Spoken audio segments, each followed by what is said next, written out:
बिस्मिल्लाहिर्रहमानिर्रहीम। अस्सलाम वालेकुम। कोरोना वायरस की नई किस्म ओमिक्रॉन के रोकथाम के लिए सऊदी अरब ने अब तक 14 ममालिक के लिए परवाज़ मुअत्तल करने का ऐलान किया है। इतवार को सऊदी वज़ारत दाखिला ने 7 मज़ीद ममालिक पर सफ़री पाबंदी आयद की है, जिनमें जमहूरिया मलावी, जमहूरिया ज़िम्बिया, जमहूरिया मडगास्कर, जमहूरिया अंगोला, जमहूरिया सेशेल्स, जमहूरिया मॉरिशस और जमहूरिया कोमोरोस से आने और वहाँ जाने वाली परवाज़ों पर पाबंदी आयद कर दी है।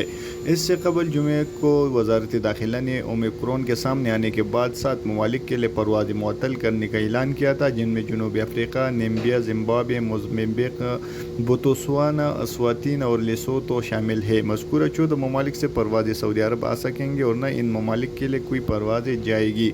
वज़ारत दाखिला ने कहा है कि पाबंदी वाले मज़कूरा ममालिक से सऊदी शहरियों को सिवा किसी को भी बराह रास्त या बलावास्त आने की इजाज़त नहीं होगी। अलबत्ता इन ममालिक से आने वाले मुसाफिरों ने ऐसे किसी मुल्क में 14 रोज़ गुजार लिए हों जहाँ से मुमलिकत आने की इजाज़त है तो उन्हें सऊदी अरब में दाखिल होने दिया जाएगा, ताहम इन पर मुकर्रर सेहत ज़वाबित लागू होंगे।